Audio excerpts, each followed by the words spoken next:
Welcome to episode 17 of the Rebel Army podcast, the official podcast of Cork City Football Club. And this week, we talk to the owner of the club, the one everyone's been waiting for.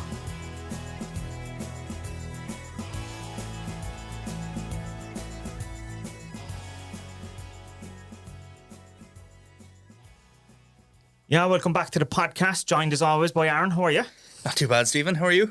Not too bad. Wasn't a great weekend for the first team, was it? It's the first time we're coming in, we've had a couple of draws, but coming in off a bad weekend where there was a loss and a draw, it's kind of not, it's a bit weird. It's not the same, it sure isn't. Our undefeated run is over. Yeah, after all our talk. After all the talk, we'll have to talk about something else soon. I know, yeah. That ruins that. It ruins all the lovely undefeated graphics I had planned. But I think if there was VAR that match the other night, surely there was one or two decisions there that looked a bit suspect to me, but maybe that's just me now. In the Athlone one or in the... And Athlone. There was one... Was there a goal? It looked like a goal to me. Charlie Lyons lobbed it over the keeper. I thought it was in. Apparently it wasn't. But from where I was, I thought it was in. There was an offside as well that I thought mightn't have been offside. I suppose it's the camera angles. We don't have... From our angle, he looked on. That was Yes. Charlie Lyons that he looked on.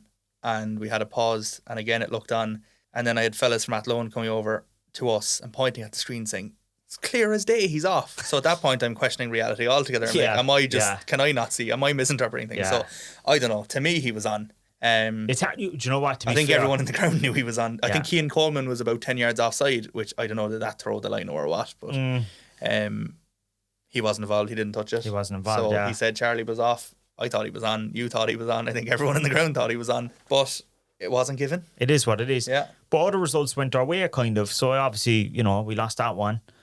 We lost that, and UCD and that was drew an early night. start. It was like you think that I actually thought we'd come back. Like it was an early goal in the game, like against Athlone. Like, but I thought, should they come back in the second half? I just kind of, you really assume it. Like we were joking. I drove up and we had a full car, and I was joking on the way up. I was like, I wouldn't mind going behind, and then you win the game. Like it adds a bit more excitement to it. Yeah.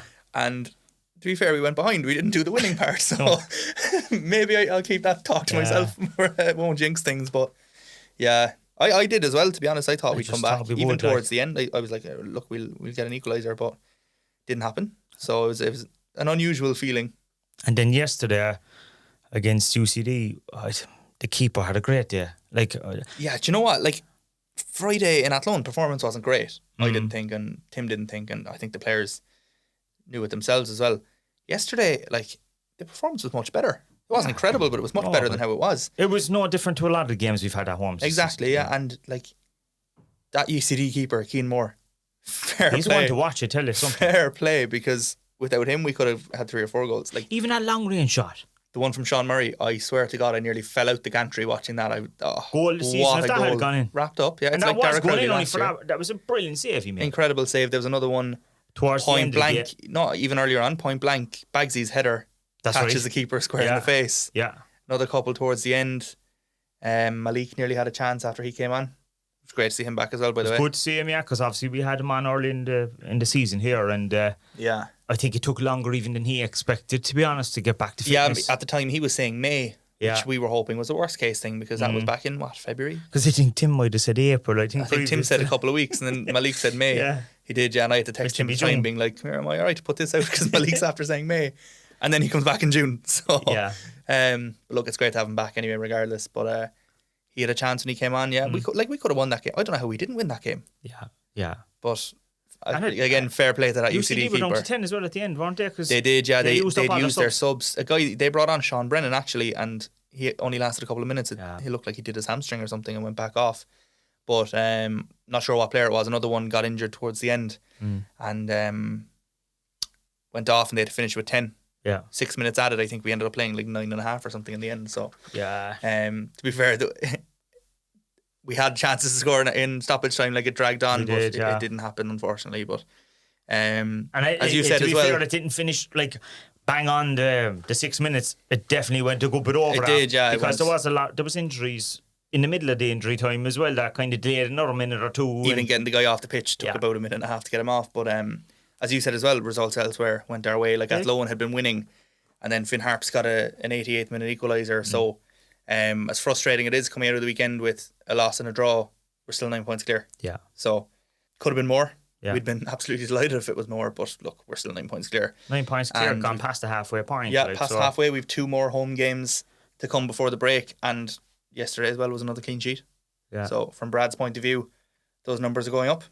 Yeah. The women had a week off. Yeah, it's the international break. So the Ireland women's team played Sweden at the Eva wasn't in the squad, didn't No, Eva. She wasn't in the matchday squad. The other matches today, I don't know if the matchday squad has been put out yet. Oh, yeah, it's on today. Yeah. We had a couple of pictures up of her there training in Stockholm, but she was in the matchday squad. They lost 3-0. Be great to see her in the matchday squad tonight. The men's matchday squad has been. That's the thing. The men's matchday squad has been put up. Jacob Ryan and David Harrington are both in that. So brilliant. Bit of a city flavour in that one. So it'd be brilliant as well if Eva was in the girls' one. Obviously, both, Chidozie and Alan Brown are both injured, so there would have been 4 ex-City players otherwise, isn't it? Yeah, and there would have been a good Cork representation overall as well, because there's Caoimhín Kelleher and Adam Ida and stuff like that. But it'd be great to see Eva in. I just checked there now, the squad's still not up, but hopefully she gets in and gets a bit of a run if she's there. Oh, brilliant. Was there only one academy game this weekend? Yeah, we're at that time of year now where exams are taking over. So the junior certain stuff like that. Yeah, so it's just the men's under-20s played away to Treaty in Adair on Saturday. 4-0 win. Harvey Skeeter's got 2. Oran Crowe got the first one, and then Matthew Murray got the final one. So 4-0 win for them. And Harvey came on as a sub yesterday. He did, yeah. He's a couple of appearances now for the first team, so he's fast when he comes on, isn't he? He looks dangerous, doesn't he? Yeah. Himself and Malik came on at the same time actually yesterday, and they both looked. They brought energy really sharp, to the game, Conor Drynan played very well yesterday. He was brilliant, wasn't he? Yeah, he came on in Athlone. That was his first appearance. I don't even know when his last one was, but he had a couple of injuries and played the full 90 yesterday and was brilliant. Yeah, no, I thought he played very well. Absolutely brilliant. Nearly scored a screamer. Yeah. Early on, cut in and had to go with his right. Yeah. Yeah, great to see him back as well. Like we've lost a couple of players the last couple of weeks due to injury. Cahill, Jadens, Sean Murray went off yesterday. We don't know how serious that is or what, but we do have players coming back as well. So this week on the podcast, we have a very special guest. Probably the most requested guest outside of players since we kicked this whole thing off. Everyone has wanted to hear from him. Yeah, he's finally here. What are we, 17 weeks in? 17 weeks in. No, it was a good time to bring him in. Mid-season, yeah. We're mid-season kind of. Well, next week is the mid-season break. So, it's a good time to kind of see where we are, where the lie of the land is at the moment. And in particular, I know you've put out a post about asking questions. We'll get some of those across to We'll have a look at those in a minute. We'll see what's coming, yeah. But I'd say in the meantime, we'll bring him in. We'll bring him in. Welcome to the podcast, Dermot. Thanks, Stephen. Thanks for having me. A year and a half into the club. Bit of a roller coaster, I'd say. Yeah, and I'm not a huge fan of roller coasters, if the truth be told. I get motion sickness, and I think there was. Is there plenty of sickness so far in this one? Last year in particular, it wasn't a good year. I found it just my own personal self, emotionally, probably physically as well at times, quite difficult. Yeah, there's no point in saying any different. I think I've bought in emotionally to the whole project, which I think is really important. But with that came consequences probably for me last year as regards my own health and stuff like that. I really did struggle at the whole social media part. The being in the public eye so much. That was new for you. It was, and it was an environment, and I suppose it probably came as much as it's a bit like. You're going to have to do some of it, and you expect some of it, but the level and the degree of it, and the veracity or the level at times of angst towards me and the club and everything was quite difficult. Yeah, and again, when you're trying to do the right thing, did I get everything right? No, I didn't. But again, always trying to do the right thing, and I came off. I ended up coming off social media halfway through the year. It just wasn't good. So that's just the way it was. But did that kind of stuff happen in person as well, or was it just online? It was online. It would have happened a couple of times in person. I was escorted 3 times from the ground by security last year for fear of, not that there was anybody standing there waiting to get me, but for fear that there might have been a problem. There was sort of an air around the place at the time. That wasn't particularly pleasant. On the most hand though, my experience of, of people have been and supporters has actually been quite positive, I think. I think there's obviously a huge interest in the club from the support base and from people outside the support base who are people who would normally come to games. And that's obviously welcomed. And the more of that I get in front of and get talking to, it is welcome. And I can perfectly understand why, you know, there was a huge amount of frustration last year. I was as frustrated as everybody else. You know, so, and as disappointed as everybody else. You know, it was funny, you know, you're sitting in the stand at the end of the Waterford game, the playoff game, and I have both my sons standing idle beside me with their hands on my shoulder and my hands are in my head, you know, upset. And it's actually, even thinking about it now, going back to it, it's just, it was upsetting. It's upsetting for anybody. Getting back into my car to drive home, and there's a supporters bus and one fella standing outside the bus and says, "Fuck off, Usher." You know, that's the type of stuff that was there. And I was with my partner at the time, and that type of stuff is not particularly pleasant, you know.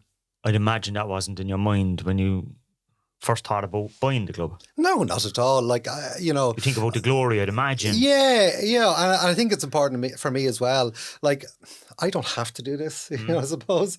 And you know, I've done it because, and I wanted to do it. I like the challenge, I suppose. I have a huge interest in League of Ireland football. I feel I can add value. I certainly feel I can add value. And even after being 18 months in it and through everything that we did last year, I certainly still feel I can add a lot of value to what we're doing. And we're very much on a nice road now, heading on hopefully a better journey going forward. The results of the men's first team dictate a lot of the humour around the fan base. But when you're running a business, I suppose, and there's two parts of a football club. There's a sporting element, which is obviously there, but there's also a business element up there, which is what I'm there for, really. And you can't really run a business on that emotional high, low, high, low, high, low. It doesn't work like that, and it can't work like that. So I suppose while I described it last year, you know, myself and Aina at times were sitting in the office talking about stuff where it was like Hurricane Charlie was going on outside. You know, there was a calmness within ourselves, within the club, and that has remained. I've surrounded myself with really good people. There's some really good people in the club who are passionate about what we're doing, very capable, and we've added to that team in the last few weeks as well. But take me back to the start of last year. Like, why Cork City? Obviously, you know, you said you were a fan of the league, but I'm sure it was teams kind of up in the Dublin region, Bray, you know, Wicklow, even Dundalk. You might have gone to some of their fixtures. Why Cork? Why Cork? I suppose the opportunity was probably too good to turn down.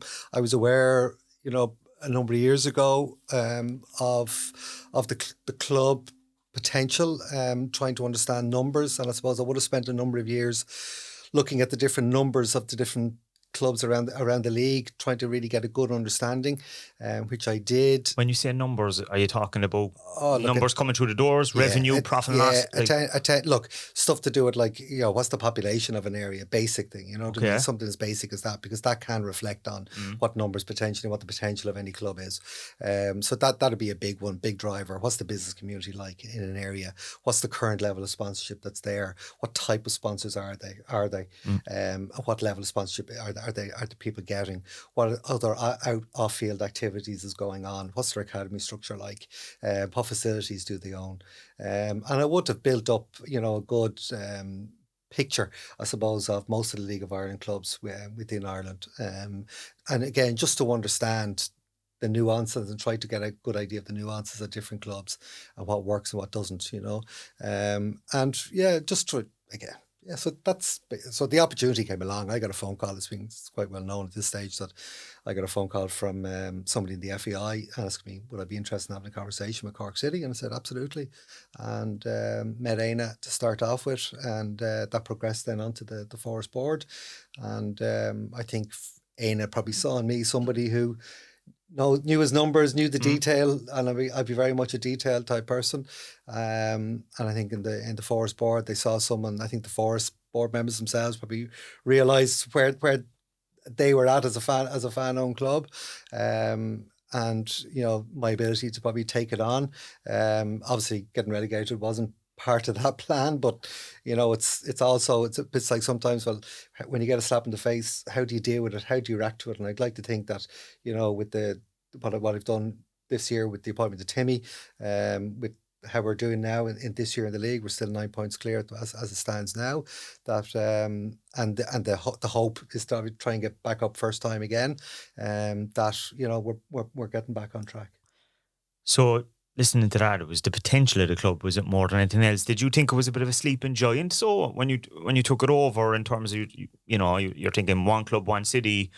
Lots of potential here. Yeah, absolutely. And I wouldn't be the only one to think that. In fact, there's one other prominent club, CEO would have said it to me. She's like, I'd love to get that in my hands of that club too. You know what I mean? So it could be well known within the league, and everybody says it. But potential is potential. My job is to realise that potential, and that's where I suppose that journey and me, immersing myself even within the Cork business community, and there was a lot of stuff last year where I became quite public in Cork deliberately because I had no profile in Cork, and I need to try and get in front of the business community in Cork. And I suppose I got criticised probably because things weren't going well on the pitch.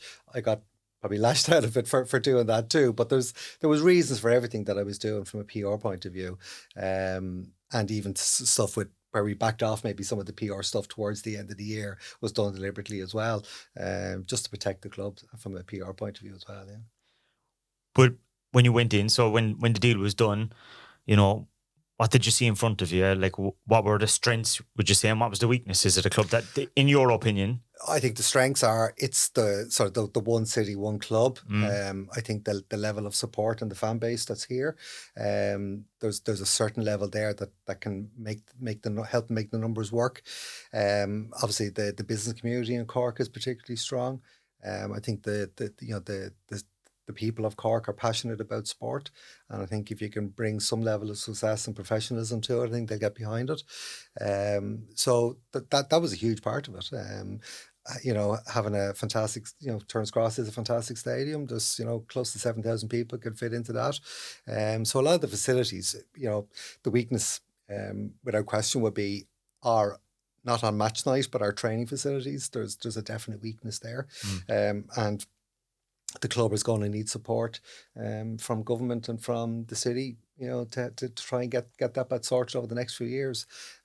Simple fact there is that we operate out of, I think, 8 different training facilities in the last 12 months, which it's almost, Erica spends most of her time just trying to get pitches at certain times of the year. So that's a bit of a nightmare. So that's an area where, since I've come in, there's been conversation, and there's still conversations going on, and that's definitely an area for work in progress.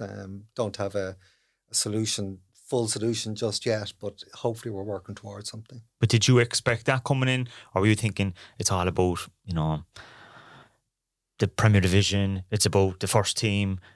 Did you expect that all the other teams getting training facilities, was that going to pose problems for you? No, I personally have to look at everything from a holistic point of view, and looking down on everything. And the fact is, there's 10 teams within the club. One of the teams, last year, obviously, both the men and the women's teams probably struggled a bit last year, if the truth be told. I think obviously we can see we've that year under our belt, and we can see the improvements in both of those teams now this year. I have to look at it from the top down, and working with Liam Carney on the academy side, and obviously Danny on the women's side. It's a continual moving feast of teams. There's a lot of people involved in the club. Is it tricky for you though, because obviously some people mightn't realise, but you come from obviously very successful business, the bathroom business. But if something wasn't working before, like let's say a line of whatever tiles or whatever, or sinks, you get rid of it. But in football you can't. Like, as in, you can't just get rid of a team. You can't get rid of an under-14s team just because they're costing too much. No, but it's no different to, having, working with the people that are working within the club, and the various talents that were within the club. So that bit is no different. I probably the business book that I always refer back to is a book called Good to Great by a guy called Jim Collins. And he speaks in that book about getting the right people on board the bus. And when you get the right people on board the bus, you can drive the bus anywhere. And that's pretty much what my philosophy is. That's what I'm certainly trying to do. I have a team around me now, and we're all working together, trying to get experts in their own areas, and on and off the pitch in particular, and probably even more so off the pitch in the last number of weeks. We've had 2 new hires. One was announced the other day. Matthew Coughlin has come in on a sales, sponsorship, and marketing role, and support on the merchandising side, and Trish has come in on the accounts end of it. Trish didn't really want her picture out in the press, whatever, which is fair enough. I have to respect that. But Trish has come in, and that's the back office piece, the last bit of the jigsaw on that back office piece for me, where the finance function is critical in any business, and we now have somebody in-house full time that's driving all that, looking, I suppose, reporting back to myself and Aine in particular, and helping drive the business. And if potentially more investors come on board, that helps, give credibility to everything that we're trying to do as well. And, if someone asks for a number, I can give them a number quite quickly, But we talk about, building teams around you. If you go back to the start of last season, what was the reason behind bringing in a director of football? I think at that time I needed, Colin, obviously on the football side, I was reliant, probably on myself, and I probably for myself, it showed up for me probably a lack of experience on that football piece. I probably just needed some support. You had never been involved in a football team before, had you? No, other than going to supporter. Going to League of Ireland matches. Obviously, I would have been involved to a point from a sponsorship point of view with Bray Wanderers a number of years ago. But other than I would have engaged a lot of conversations in the last number of years with different people in the football piece, but it's not until you're actually in it, when you have to roll up your sleeves and get your hands dirty, you realise the actual ins and outs of it. So I probably identified for myself some weaknesses around that, and that was the reason for that appointment. Yeah. Just to bring in someone with a bit of experience that knows how to run a football operation. Yeah, absolutely. And look, it probably didn't work out as I would have hoped, but it was the right decision. Maybe just the implementation of it just didn't work. It didn't work, so I have to take responsibility of that, because I made that appointment. And did it cause ripples within the football side of the club? Let's say, in terms of, let's say, Colin and his team, maybe some of the academy people. Had it did you think, looking back, did it have an impact? No, not as far as I'm aware. Certainly Colin was someone that I would have liked to keep on board. He was told that. Liam spoke to him about that, to try and keep him on board. He obviously made up his mind. So he wasn't. So, like, some people would say that Colin was fired. Absolutely, 100%. He was not fired. 100%. But by bringing Liam in, was it a case where he was kind of pushed? No, because it was just purely a timing issue at that time. Liam was brought in ultimately to support the whole footballing piece that was in the club, and to work with myself. You know what I mean? For me to have no different for me to have, a finance person who knows the numbers, a qualified accountant. It's a football club. I might not, I suppose, have my own football person there as well, to advise me too. So, but absolutely not. Colin would have been very welcome to say. So then Liam kind of, I suppose, Richie was was there. Liam was in. It felt as a supporter there was nearly 2 managers at a time. Yeah, that was a tricky one. Okay, and there's issues to do with licensing and stuff as regards that you need to have a pro license to be managing Premier Division club, and at the time when Colin stood back and Liam came in, we began a process of recruitment. We would have had over 100 applications for the job. There was a couple that we did offer the job to in UK, and for various different reasons, and I know the reasons why. So it's not, and when somebody turns you down, it's not always because of you that they've turned you down. It can always be down to, in these 2 cases, it was both their personal circumstances, which I understand.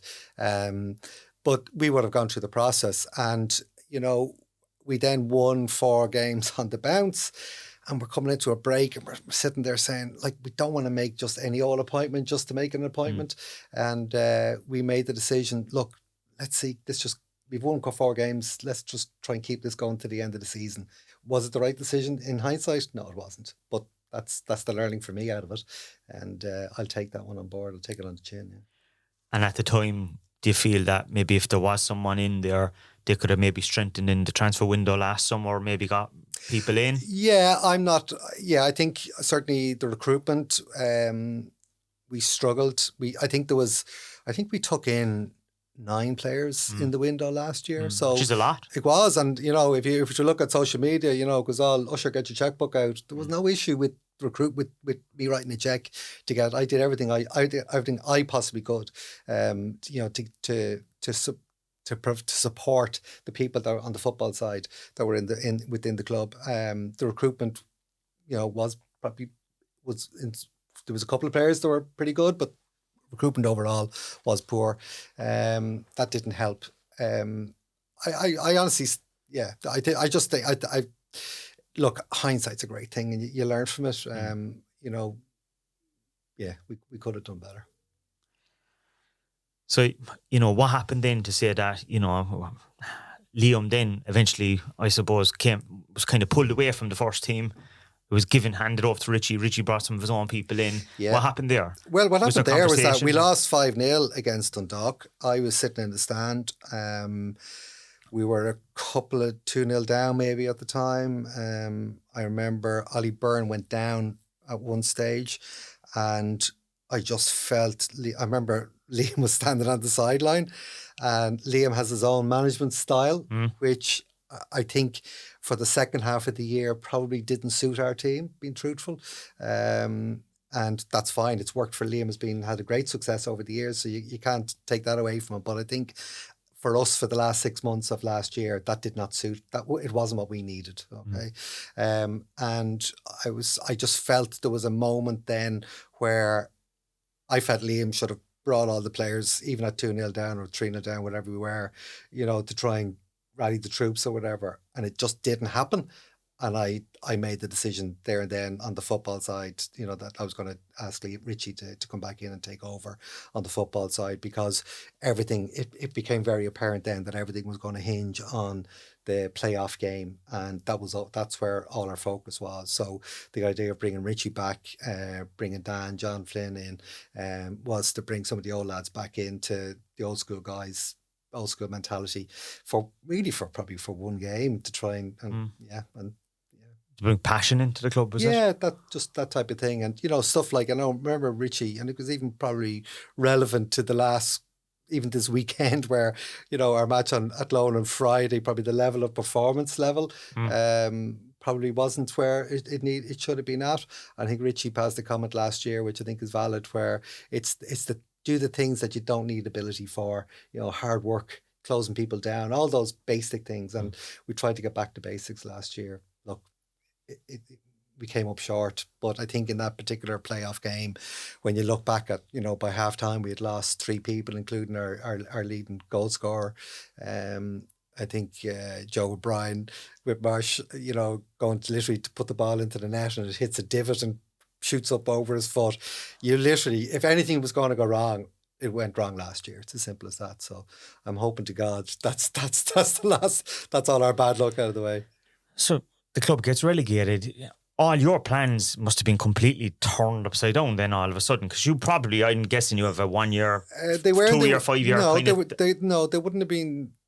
They wouldn't have been turned upside down. In that, the reality is, we had been planning for both scenarios for previous months. Like, at the end of the day, I can't come to, I suppose, a situation where we're suddenly relegated. Now what am I going to do? So it is something to do with planning for budgets in particular as well. I would have gone on for months, looking at scenarios. And that's something like, I'm already, I have my budgets pretty much done for the next few years, and their forecast, their budgets, they move, things change, things can happen, and you need to be able to adapt to everything, and that's fine. That's normal business. You mentioned a while ago about, somebody said to you, in the middle of last season or whatever, Dermot, get out your checkbook. I presume you've had to do that a few times over the years, over the last year and a half. You know, it's not a case that the club is self-sustainable. Not at all. The club is at the club in the last year and this year is the most far thing from sustainable. I've invested well over €1 million to date. Okay, that's. Is that including the acquisition of the club, or no? Did you just take on the debts when you took over the club? There were no debts really as such. You know what I mean? There was Grovemore needed to be paid back or whatever. You know, there was stuff there, but so that I'd have been invested well over $1 million to date. Yeah. That's a lot of money, like. It is. Yeah. You know, there's easier ways to spend money after kind of pulling away from a successful business that you've had. There is, but I suppose there's a level of investment required at the start of any business to get it up and running. I think if I look towards next year, as it stands currently, I'm forecasting probably a 400 grand loss next year. However, there's a couple of things in the pipeline, and if they come off, that might wipe its face then or whatever. But that's the level of investment. And then going forward after that, it's a case of, you know, if we keep adding to the structure of the club on events, for example, outside of football, and merchandise, increase our sales and merchandise, increase sponsorship levels, and we've got some really good support on sponsorship by our own existing sponsors, you know, in particular Brian O'Sullivan and Zeus, Sonus Bathrooms, and obviously UCC. That, you know, all those people that are currently sponsoring us are with us and are very much with us and on board. But I can't do it. I can't write that level of check every year. That's just not going to happen. So we need, if I can get a lot to do a little is probably what I say. And we can spread that out amongst everybody and have something that's very much more sustainable. Steady the ship for the next couple of years, and then with a view to try and grow that. You mentioned events there, and obviously, you know, you probably do need other sources of income for the other parts of the club. Yeah. Take away the men's first team for a second. I'd imagine all the other parts of the club at the moment are loss making, are they? All the other outside of the men's first team, it costs over €500,000 to run the club. Okay, we get €135,000 back in grants from the FAI stroke UEFA. There's about 50 grand comes in subscriptions from the parents of academy, you know, and that pays for kids, basically kits and stuff like that. So it costs anything between 3,000 to 3,500 per player within the club. And basically I'm writing a check for the difference. Yeah. You know, like even some of the numbers, like even in some of the inflation numbers in the last number of years to do with food, you know, where we used to be paying, you know, a couple of years ago before I came in, probably €9 or €10 for a meal for players. And when I say players, I'm including academy players, because we bus and feed players going to away matches and stuff. That number is up at €16 to €20 in a lot of cases. We've spent €100,000 on buses in the last 12 months. €100,000 just on buses. So some of the costings, you know, match day security has risen from €16 up to about €25 now per person in the last year and a half since I've come in. There's been wage inflation within the club. You know, Howie in particular is the most expensive employee that we have now. In case Howie owes us at this stage. Well, yeah, and I suppose on a probably bi-weekly basis, I would text hashtag Howie out to Howie himself, and just to keep him on his toes. Well, yeah, just he needs to be brought down a peg or two every so often. So he gets too much praise at times, but you know, look. I laugh and joke about it, but at the end of the day, it was important for me when I came into the club that the people that were working there were recognised and were paid more appropriately maybe than they had been, because of, I think people were there before with the force, understood the budget restraints and all that type of stuff. I get all that. But then when someone like myself comes in, the hand is out straight away. So like everybody has a life outside of football as well, and bills to meet, and I get all that. And, you know, I identified probably quite quickly, you know, how good the team was. So it was really important for me that I kept everybody on board, which we pretty much did. Yeah, because it obviously moved kind of from a non-profit to a business model. Yeah. And therefore, you know, I'm not saying that people didn't work hard before, but I'm sure they probably have to, fit into that business model, look at, how do we reduce costs in certain areas and bring in more money in other areas as well. Absolutely, yeah. Yeah. Everybody's accountable, including me. Everybody's accountable. And so we talk about events, like I know there's been a couple of murmurings online where the people are wondering why there was a lot of young fellas running in the Cork City Marathon to raise funds. But is that the reason why? So is the kind of their away trips and their... Yeah, well, I suppose on the away trips part, away trips for me is a luxury. Not a necessity. I certainly am perfectly happy to pay for the necessity within the club and to run that part. But the away trips for me would be a luxury. It's something that's really important. As in the abroad trips? Yeah, the abroad trips, yeah. It's something that Liam in particular, since I've come in, has been very vocal to me on. It's something that I think is a great idea. But on top of everything else that I'm doing, I have to say no sometimes to certain things. And Liam came to me a couple of weeks ago with an idea of having some of the academy players run, to raise money for their own trips.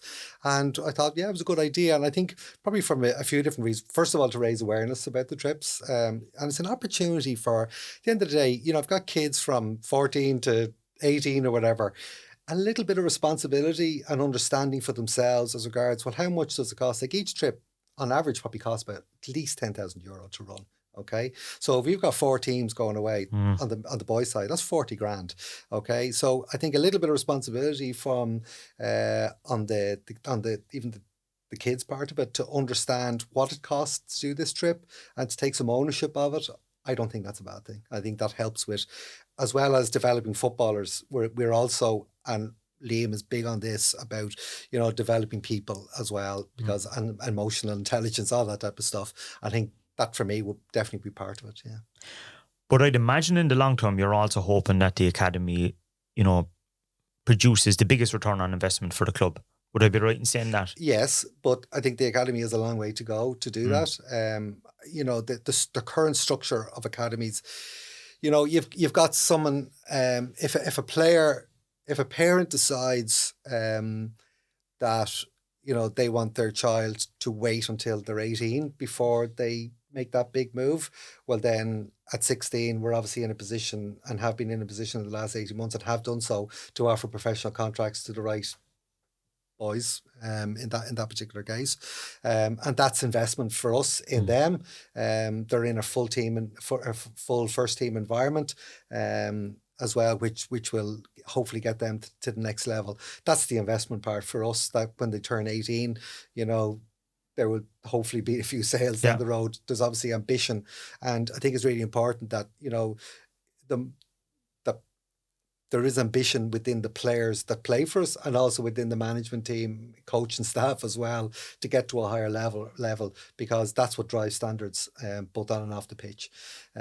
So there is investment in that. And then when kids turn 16 and the parents decide through their agents or whatever that they want to go take it now, I really can't do a huge amount about it. All we can do is probably maximise our return on compensation payments and sell-ons and stuff, and try to do the best for the club that we can, and hope in a few years' time we can get a return on that. And is that something that you have to monitor then as the player leaves the club? Yeah, no, absolutely. Yeah, that'll be something like that you're not caught. Jake O'Brien will be a prime example at the moment where, we had a sell-on with him that was an active when he went from Crystal Palace to Leon, but there's still another 5% of which we will have probably 1.5% of that, which if Jay gets sold on. So if Leon sell him to someone else, that there's a percentage for the club. Yeah, so I'm hoping that will be the case. I'm probably aware that Atalanta, Italian clubs. Atalanta, I know, made a bid from a Christmas that was turned down. I'm aware of an interest from Juventus. I'd be hopeful that there's probably an interest from. Jake has done really, really well. Fair play to him. And saw a couple of French lads at the Cross yesterday with Leon jerseys on. Did you? Actually, yeah. Okay. Yeah, with O'Brien on the back. Okay. So I think there's there's opportunity there. And obviously Jake's got a great career ahead of him. He's done brilliant. And he's not the only one. Obviously, there's a few floating around. Marco Manni has just broke into the first team with Brighton. Franco, Jaden's brother, is doing quite well at Crystal Palace. So like, is it a case that you're kind of nearly hoping that some of these players get sold in the next couple of years? Absolutely. And look, and if we could get one along the way, which is your Evan Ferguson type, probably think that those are looking for, or whatever. If we could get one cash cow, I suppose, out of it, fantastic. You know what I mean? But I can't build a business on that speculation, if you want to call it, on budgets. You know, I don't really. I can't really include what I think I'm going to get for a player sales, because that player can get injured. There's loads of different permutations and things around, or like things can happen around the corner. I think if it happens, you know, I'd certainly like that to maybe pay down some of the debt within the club. And then if there's an excess amount, that can certainly be invested back into the club. Yeah. In terms of the older players that come in, then, you know, it seems like most of the contracts are they 1 season or year and a half, 2 years? Like before, there was a time where, you know, clubs would buy from each other, you know, and I'm talking 20, 30 years ago, even in the League of Ireland, but that doesn't seem to happen anymore. Is it all short-term contracts now? I think for Cork City for the last year and this year, yes. That's probably just the circumstance that we found ourselves in. It wouldn't really be where I'd be looking for more stability than that.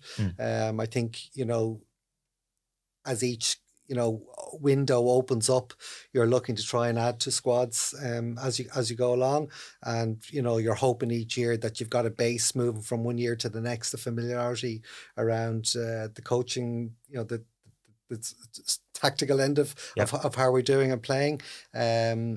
And, you know, we're trying to build on that. I think that would be the plan going forward, to try and build on that, Going back to, you know, contracts and things like that as well, obviously then there's the women's team. Yeah. They're still amateur status. Yes, they are, Probably no opportunity for them to become part-time in the near future, is there? I don't, at the moment, probably the business case for it probably doesn't stack up, unless, you know, government supports come in or something to have it. But like, it's a tricky one. Like, we basically barely cover, you know, the cost of even open Turner's Cross on match day. Costs are barely covered, you know, simple reality. So we underwrite all the costs of pretty much of all the women's the game as well, and they, bar getting paid, they get everything else that the men get as regards gear, size of bus, pre-match food, S&C, you know, everything there is there provided. And I can understand, you know, would we like to be able to do it? Yeah, I'd love to be able to do it, but there has to be a practical element to this too. You know, myself and Danny, even from when I first came in, and our position really hasn't changed at all. We want the players, the women players playing for Cork City, including male players as well, but you know, primarily to be living, working, studying in Cork. Okay. You know, the idea, and I understand that, you know, there's a few probably academy parents on the boys' side that do make a travel, and I understand that, but on the women's side in particular, you know, it's very much on our approach is to try and attract, you know, we've been able to attract, you know, a few women players, lady players in this year, which have made a massive difference to the squad. And our hope is that we can, you know, our promise to them is, well, let's try and get you sorted out with a job and accommodation and support you in that sort of stuff. And that's what we're doing, and create just a really good, you know, work play environment for everybody. And that, men and teams, environment is key to what it's, you know, key to the whole club. So that relationship with UCC must be very important. Yeah, huge. And, you know, for the, you know, we've 10 workers. The scholarships? 10 scholarships in place, which we spread evenly between the men and the women's side. So for, you know, for the women's side in particular, you know, there's obviously those they are being availed of, and obviously on the men's side too. So that's key on the women's side as well. On the men's side, we've got, you know, Greg Yeverton is now moved coaching the under-20s as well. So there's now a nice synergy between what he's doing in UCC, what we're doing with the under-20s. Yeah. And Greg is very clear that what's in the under-20s is a feeder into the men's first team, but it also supports him in what he's trying to do in UCC. So that's a very good partnership now, yeah. And that's definitely been the case this year, because was it done on purpose or was it Tim? You know, the team seems a lot younger this year, the first team. I think the drop down to first division helped that. I think if you were in Premier, I certainly think probably Cahill and Jaden would have probably made it anyway. But I think it's made that a little bit easier when you're in first division. But I think the philosophy of what we're trying to do, it's like a hybrid of experience and youth of what we're doing through our own academy system as well. And there's constant conversation going on. And I know I walked into the manager's office last week and Greg was there and they're having conversations about, the under-20s, who's next through and who's doing well, and there's feedback being given both ways, who's going to come in for the summer full-time. They're ongoing conversations. So there's a great team spirit both on and off the pitch now, I have to say. So that's all working really, really well, yeah. So speaking of Tim, how come he wasn't brought in earlier? He was gone from his previous position. Yeah. By the time kind of the summer had the whole problem with the summer last year, how come you didn't bring him in then? I think just that he wasn't long out of Pats. Okay. Liam probably didn't want him. Okay. Yeah. They didn't get on? No, I just think people have their own judgment on different people. Yeah. Did you have a discussion with Liam about him? Yes. And Liam wasn't for him? Yeah, and again, the way I manage is that if I take someone on to do a job, I have to respect that. What's the point of me taking them on if I'm not going to listen to them and do it? It was the right decision, maybe, probably not. But that's the decision that I made at that time with that appointment to Liam. So I'm guessing it wasn't a coincidence that when Liam left at the end of the season, Tim came in fairly quick afterwards. I think I probably came to a point for me where I took charge. Okay. Yeah. And you felt comfortable in your decision in making, had you advisors outside of the club then at that point? Were you talking to people? Yeah, look, I would have my own contacts and people that I would touch base with in various different things. But ultimately, the ultimate decisions come down, and those top decisions will come down to me. And I suppose I go through my own trust and verify process with a lot of stuff, and there was probably a few question marks that I would have had over a period of time. Having those in the back of my mind, there comes a point where I'm happy to move on, or I'm happy to cease what we were doing, and that decision was made pretty quickly. And what was it about Tim that kind of said, yeah, he's the man for the job?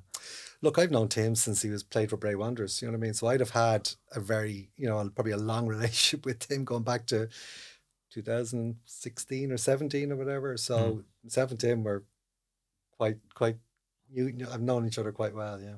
So you kind of have that relationship off the field that you kind of feel, yeah, I could talk to him. He understands what I want out of this club. Yeah, absolutely. And since he's come in, I have found him to be unbelievable to work with. I think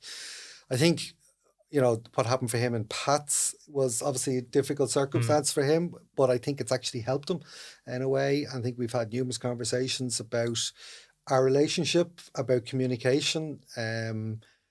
We are pretty open with each other. Succession planning, both for him and for players as well. Yeah. And that's something that Tim has driven as well. Where we've probably a clear plan, a clear playing style agreed. When I say agreed, it's Tim's decision, ultimate. That's the bottom line. So, and does that playing style then have to go down through the academy as well? Not particularly. I think the academy, what it'll suit, we have to do what is going to suit us. For example, if we get promoted next year, there's probably a particular playing style that we've agreed we're going to need to take on board, and that can develop then over the next couple of years. But the academy is about developing players and people. Okay, so that strategy and that comes down to our recruitment for next year. There's been investment in that as regards even online tool, I think called Transfer Room. And what's that? It's kind of look, it's an online tool where we've access to basically AV agents in pretty much every club around the world to get access to players. So basically you can pitch players. So you can say, look, we're looking to sign this type of player, either on loan or sign them. Yeah. This is the salary range, this is the type of player we're looking for, every position. It's a fantastic tool, but there's a bit of work. There's a work in it, like, and you know. And who's operating that for the club then? That's the management team that's there in place. So they're looking at it. There's a group of us that are involved. My focus is always about, and my mantra is always about, get the right people on board. I think at times last year, second half of the year, we probably didn't have the right people on board the bus, and I don't want to repeat that. Very clear. Like the transfer window will come open again soon. Yeah. You're 9 points clear. Is it a case that, you know, you wait until the end of the season and see where, you know, to buy new players, or and leave the team the way it is, or do you get somebody in now? We can. There is money there if somebody comes on our radar who we feel will be with us for the next, we're happy to sign on maybe a 2-year contract or something like that. That's there for us to do. Yeah. I know fans keep, anytime I see messages online, it always seems to be, you know, what about a number 9? There seems to be always a call for forwards. I'd imagine that's the same with a lot of clubs. Yeah. But is that something that Tim would be looking for? Or is that even a discussion? No, it's not even a discussion. Like we're actively looking. We're actively looking. Yeah. And it's a case of, you know, you use this facility, then this transfer room facility.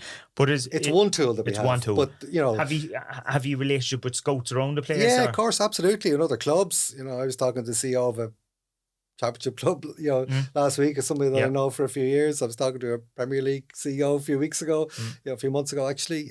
So these are regular conversations that will be going on. Yeah, and so it's like anything, any business comes down to the old-fashioned way of relationships, contacts. Who do you know?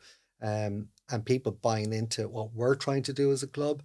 And I suppose Tim has proven to me since he started managing, because of circumstances within Drogheda and budget that he would have had, but then he didn't necessarily have those restrictions in Pats, but played, you know, at a very successful first season when he was there.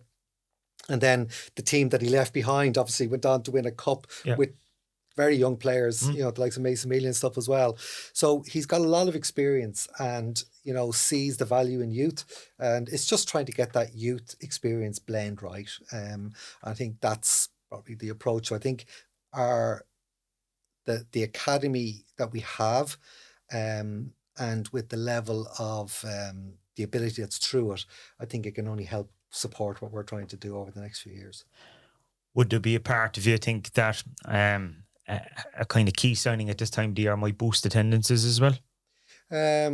Or does that even come into? No, not particularly. No, I think like, you know, we had a conversation with Shawnee Maguire, you know what I mean? But Shawnee doesn't want to go home just yet, you know. So you actually did speak to him? We did speak to Shawnee, yeah, we did. Because we know, obviously, the crowds would flock back if he came. Yeah.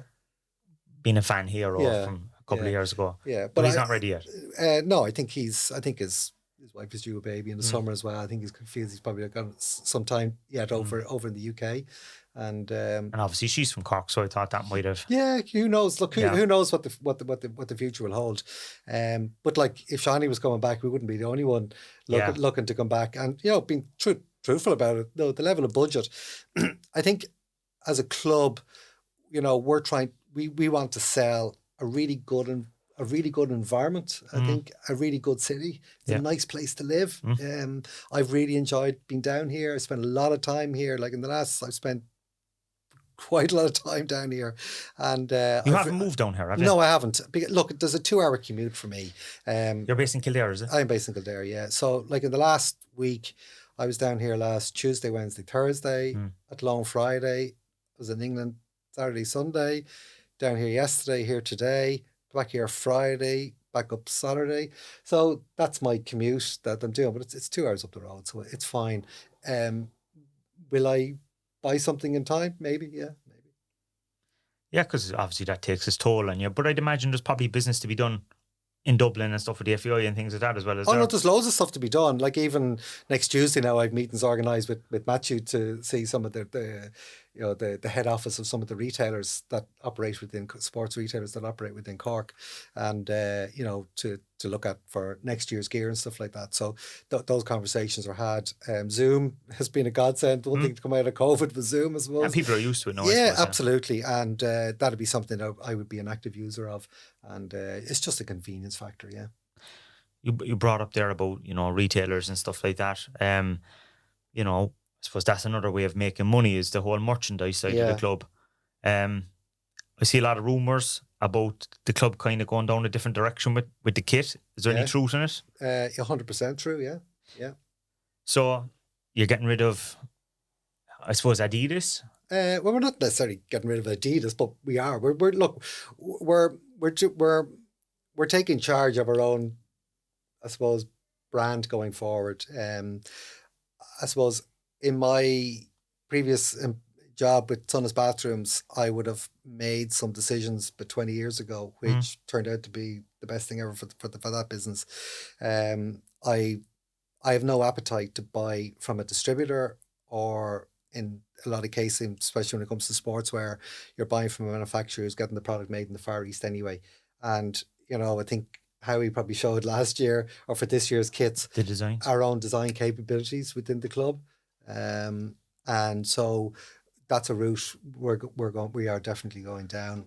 Everything is, we've had our kit design done probably since the start of the year. Our training kit's just been finalised.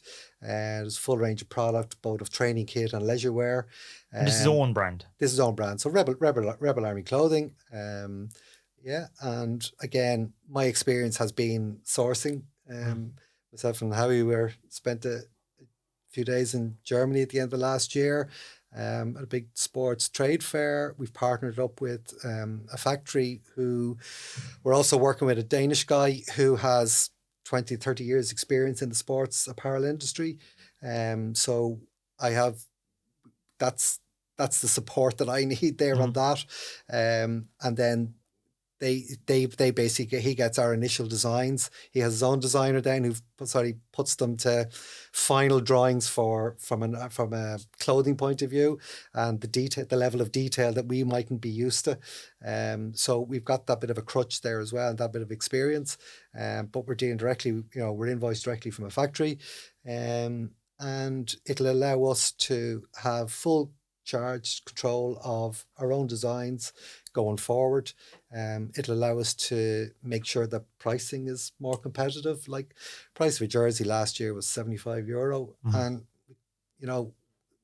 margin wise was okay. But it's pretty expensive, like it is, and I'm conscious that there's a lot of pull for people to, and we want people to support the club. So I think the hope is to get the retail price of a first team jersey down to 60, probably maybe €65. And the reason I say that is there's a lot of just on the transport end of it, it costs a bit. There's rumours that transport is going to go up significantly between now and the end of the year. So the product won't leave until the end of September. So I'll make a final decision on pricing. But at the end of the day, the right product at the right price with the right design, it's a no-brainer. I've showed it to one of the local retailers already. Very positive feedback on it. Myself and Howie would have seen the quality of the product at that trade fair last year, and it stood out from the quality of the stand, but the quality of the product. I'm very visual, and I very much, I suppose my background, even to do bathrooms, was very much you see it, you like it, or you see it, you don't like it type scenario, and a level of quality. And I think both for myself and Howie, we walked onto the stand and we said yes straight away. So we're not going with everything that was there. We're modifying a few things along the way, but I think fingers crossed that'll all work out. Is there a fear walking away from a kind of, the club has had Adidas, Nike, Umbro, Lecoq Sportif over the years? Is there a fear that, the general supporter that kind of doesn't go to the cross all the time but likes picking up jerseys because it's belonged to one of those type of brands will say, I don't want a known brand top? Yeah, but it's a Cork City top, and I think true supporters will always want the Cork City badge to be on it. And I think if it's the right product at the right price, the right quality, I don't see why. Look, that's what I did with bathrooms. I created the Sunnis brand from nothing. Sunnis was created 20 years ago. And we moved to a model now where we have the model now within Sunnis Bathrooms is every single product that's in that catalogue is designed in-house. And it's distributed through other retailers, isn't it? Am yeah, I right in saying that? Yeah, it is, yeah. So that would be the idea with Cork City, that, you know, you could walk into whoever Cummins Sports or JD Sports or wherever, or somewhere like that. Yeah. And it might be on sale. Yeah, and because of the way we've done it now, so with the way it was up until this year, we were buying from a German distributor, coming from Adidas, coming from wherever they were bringing it in from. And that's everybody getting a margin along the way. I'm just taking all that out. And now we have a situation where we can make a margin and the retailer can make a margin. So it's a win-win for everybody. And I'm being very clear, you know, we would probably do 400 grand of merchandise, you know, this year, I'd say. My goal is to try and grow that to 1 million within the next number of years. And that's going to be done by, I think, having more competitive pricing, having more exposure of the product in the various retailers, and adding to on the lifestyle end of it. Like, for example, in the next, so June, July and August, we are going to be releasing a different t-shirt and hoodie design. And again, some of them will work, some of them mightn't work. Yeah, and that's true. And we're in a phase of probably going to test a few things. In probably September, October time, there'll be a range of more quality quarter zips, not training tops, but more casual clothing type training tops and hoodie as well. There'll be 4 jerseys, I'd say, next year. 4? Yeah, so there's going to be the home. We have to have a home, away and a third jersey by regulation. So we're going to have that. And I think we're very much looking at maybe doing a retro cup jersey and doing that on an annual basis. That's an idea that we have. And then inspiration from an old design shirt, is it? Yeah, yes, but possibly... Yes, but I'm not going to be held to that. Okay. It'll be a retro feel or design to it, something with a collar, you know, that type of idea. And then on top of that, a range of retro leisure clothing to go along with that as well. So myself and Howie already discussed all this. So I think we're pretty clear. So that means then that we'll have product to launch in hopefully beginning of November. We'll have product to launch. Third jersey will launch probably February. Then we're moving into probably April, May to launch a cup jersey for both the men and the women's with leisure. So every 3 or 4 months there's something new coming out. Yeah. And will the kits be aimed at, you know, a different style for women as well? Because that has been a problem in the past where there's been the one size fits all kind of thing. I see other clubs in Europe whereby they'd have a different women's type of jersey than men's. They do at the moment, no, and I think, but that's not to say that won't happen. Okay. I think we need to understand what the demand is like for that. Yeah. But I wouldn't rule it out. But at the moment, it's a one size sort of fits all type scenario, based on what we currently have. Yeah. And in relation to the shop then in Douglas Village, is that going to remain? Is that going to be expanded? What's the plan? Yeah, look, the shop there does very well. We obviously did a test down the Marina Market. I'm open to looking at potentially a city centre location. I would like. I don't see us selling merchandise just to Cork City fans. I think there's a tourist industry. There's a lot of tourists walking down Oliver Plunkett Street, and even in evening time and stuff as well. And I think there's an opportunity there. Haven't really found the right place yet to have a look at it. There's an investment required there. Or is there a partnership opportunity with an existing tourism type provider that you could slot in? Absolutely. Well, I would hope that there might even be, a particular retailer, that we might be able to have a conversation with as well.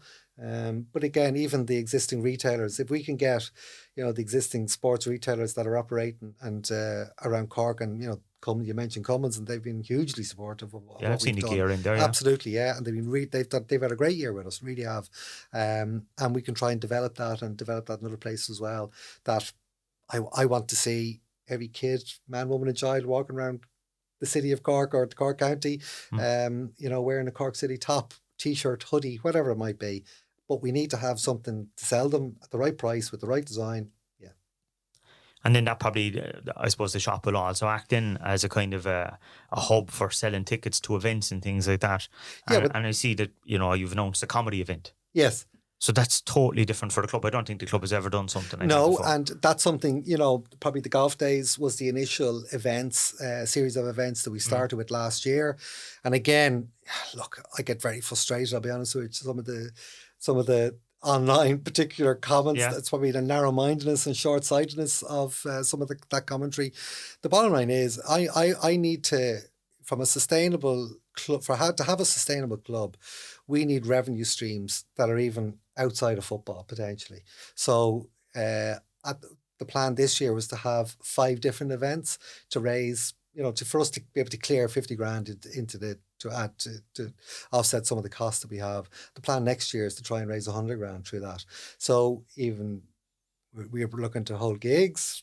I've had conversations over the weekend. I had a Zoom call at 7 last night. As in musicians? Yeah, absolutely. Yeah. And trying to get people on board with that. So, you know, we're trying to think outside of the normal. You know, we have access to the Everyman, Cork Opera House. You know, we've access to Páirc Uí Chaoimh to put on big games potentially down the road. That's something to be of interest. We're looking, you know. I presume Páirc Uí Chaoimh wouldn't happen this year. Not this year. It's too soon this year. I think we do have... have you spoke to the people at Páirc Uí Chaoimh? Yes. The CEO of the county board and stuff like that? Yeah? Yes, I've had a couple of conversations, yeah. And you know, there's a green light if we ever wanted to use it in the future. Yes. Yeah. So would you envisage bringing over... the obvious one is a big Premier League team at some point? Yeah, at some point, yeah. That'd be the plan. So whether that's done on a yearly basis or biannually or whatever, I don't know. And again, that's at a very early stage for me. So I don't want to be held. Yeah. You said you do X, Y, and Z. Yeah. At the end of the day, I want to run events that will help out support the club going forward. And if we can do that, things that are outside of normal match days, I think that helps everybody.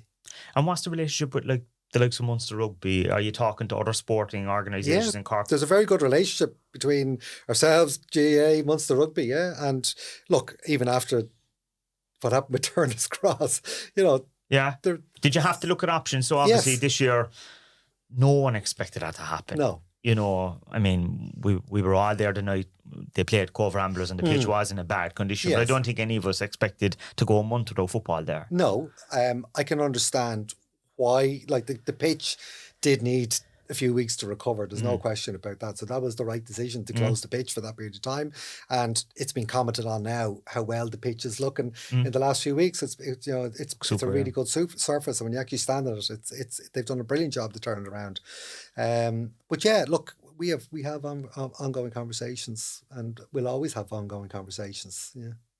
And we attempted at any stage during April to move over to Virgin Media Park. It was an option, yeah. It was an option, yeah. And because obviously that's, you know, budgets are made out at the start of the season. Yeah. That's probably damaged the budget a bit, has it? In terms of not having those 2 home fixtures, or it affects cash flow probably more than anything else. Like we had no income for a full month. Like that's difficult for any business. But will that affect? You know, we've got a series now of games in the next 2 months where a majority of them at home. You know, does that mean that? Is there too many games? For example, you know, there's 2 games this week. You know, yeah. Yeah, let's see what happens. Yeah, so, you know, like, I suppose, what way are you feeling now, a year and a half into the job? Are you feeling that you're a bit more secure? You understand it a bit better? Because obviously you don't have a director of football. Yeah. So you're taking a lot of that kind of ownership on yourself? Yeah, but when I say that ownership, I suppose that's just managing the people that are in place, and even with the structure of the coaching team that's there, and obviously working. Look, it's very much where everybody's working together. And I suppose I'm just trying to drive all that forward. You know, as regards any player that comes into the club, that's Timmy's call. Bottom line. And he obviously talks to you about it. And myself and Timmy we're non-stop. What's your feelings towards the fans now? The fans, I think the vast majority of fans is just a silent majority who are brilliant, you know, absolutely. You kind of mentioned it at the start that you pulled away from social and all of that. Yeah. You know, like how bad did it get? Like, were you getting messages from people? You know, is it like, you know, I can see abuse in the terraces and things like that, and people make comments and stuff. Yeah. But how far does that actually go? Yeah, look, I think I was getting tagged in a lot of stuff, and it was just to remove all that, just to take me out of it, because at the end of the day, I'm same as everybody else. I go to bed at night the same as I have my dinner, the same as everybody. I have feelings. And when you're in an environment where you're trying to do the right thing, and it was like I was caught like a rabbit in the headlights at times last year. It was very difficult emotionally. I found it very difficult. And you attempted to walk away? No. I'm a dogger fucker at the end of the day. You wouldn't say, look, this is... No. If someone gave you an offer, you wouldn't just say, look, I've had enough of this. No. I have a... You have a goal. I'm a determined person, so I have a plan, and I want to see that plan through. I think where I sit now, and where the club sits now, we're in good shape. There's no question we can do better, and the level of investment that I've put in to date has to reduce down as a number. But I think if I'm looking forward to the next couple of years, I think if we can stay up for a couple of years, stabilize that ship. People can see what we're trying to do, get more businesses on board. And again, we've had great support from the current level of sponsors that are there. But we need to add to that. There's a whole community piece that people need to buy into what we're trying to do. When you look at what we've done this year, the Monday Morning Memories has been very successful. We've got 2 walking football programs. We've got futsal for Down syndrome. There's so much more they want to do. We have our Corky camps during the summer for kids. We have a junior academy. There's loads. There's absolutely loads for people to get involved with. Some of those, people might question, what's the return on investment for the club? The return on investment for the club is there's a social responsibility for a club. I'm very clear for ourselves how important the club is. If I look at the volunteers in particular, that's been very rewarding. I've got to know a lot of the volunteers. They were all rewarded last year. Brought them up to Waterford for the Waterford game and stuff. It's the club is really important to them, and they're really important to the club. And I've built up good relationships with a lot of those people. Really good people. Everybody has a story. And how they got involved with the club and so on. Yeah, absolutely. And that's something that maybe over time we'll start to share some of those stories. But everybody has a story within of how they started supporting Cork City Football Club. And we want to try and build more memories as we can for people on the way. Yeah, and obviously sometimes there, when I'm asking some of the questions, it might seem a lot of negative stuff, but I'd imagine there must have been a lot of heartwarming moments as well for you during the year. Things that... There wasn't too many last year. Maybe this year? I think the one thing that I probably took most joy of last year, it sounds crazy, but the under-13s started their season off last year up in Bowes training ground facility, Oscar Traynor Park, or whatever I think it's called. And I was there for the 2 or 3 games that day, and I was there for that. And it might seem I've got a lot more probably happiness out of some of those academy things. Our under-19s playing last year, playing and beating Spurs in Bishopstown was brilliant. That was fantastic. It was almost 1,000 people, kids, close to the action. Brilliant. You know what I mean? Our women's team, I'm more animated probably at the women's games than I am at the men's games. Beating Rovers was a huge one. Yeah. Absolutely huge one. And I'm so happy for that team and the squad and Danny, because we've taken a lot of flack in the last 12 months, but there's green shoots there where we are on the table. I think we're about 5th in the table now. It must be great to see Eva being called up to absolutely. Massive, absolutely massive for her. And Danny, first, as soon as I came in, Danny was telling me about her, and I've seen it. She's a leader on and off the pitch. Absolutely great girl. And it's brilliant to see what she's going to be able to do. Yeah, so there's so much positivity. And I mean, going forward, is that positivity kind of core to get more sponsors in? Because I'd imagine you are open to ideas. I mean, there could be people listening to this. There could be a fan that owns a small business. What would you say to them? Support. It was interesting. Our sponsor last night is exactly that. Is the young lad is the drummer in the shed, and their business, it was something they'd meant to do for years, and they were in the Easy Living Suite, Colin and a few of the lads came in. They all got their photographs taken. They felt part of it, very much part of it. And I'm hopeful they'll probably do it again. And look, if you've got €200 or €200,000, you can do something with the club. You know what I mean? There's there's opportunities, even to do it. For example, now, there's probably a deal we could do on, there's a number of even the match jersey sponsorship opportunities between now and the end of the season where you'll actually get that player's jersey home, whichever jersey you pick. There's an opportunity for a couple €100 to do something there. It doesn't matter. And if you can't get any money, maybe you'd like to volunteer. We're always looking for people within the club. And the great thing is, and what's really important, what's really important for me, I want to feel part of something. Probably last year, that was probably the one thing for me. I felt a little bit isolated, probably, a little bit, because you Usher type situation. Yes. That's not a great place to be. No. But I think for me, I understand where the results of the men's first team dictate a lot of stuff. We can't build the football club just on that. Just on that. It can't happen. And there has to be a greater holistic approach made to it. And I never changed. In fact, us getting relegated, we invested out of necessity or whatever, and on the academy side, on the women's side, it's, we didn't pull back on budget there. We actually increased our budgets. So that's the level of commitment I feel I've shown to everybody in the club. I know you said you've invested, but if someone came with a checkbook and said, look, I want to get involved with the club, not from a sponsorship point of view, but they want to get a bit of an ownership, are you open to that? Yeah, I am. I think if you'd asked me 6 months ago, I wouldn't have been ready. I don't think the club was ready, but I think, Trish coming on board on the finance function now, we've added a second Matthew's come on board on the sales, so Anthony and Matthew now are driving that. I think we've got a nice team there, a clear plan as what we're trying to do. And I think I think we need to get back up into the Premiership, into the Premier. And I think from there, we need to kick on again. If we're going to kick on again, 100% we're going to need support and probably need outside investment to come in. And as long as they're the right people, do the right thing for the right reasons, I'm open to have that conversation. Yeah. Now, every week we usually have a lot of supporters ask questions, and I'm sure we have no shortage this week, so we might get some questions on board. So we'll have a look at this. So a good few questions. I'm not surprised, Dermot, but the first one comes in from Phil. Where do you see City in 5 years' time?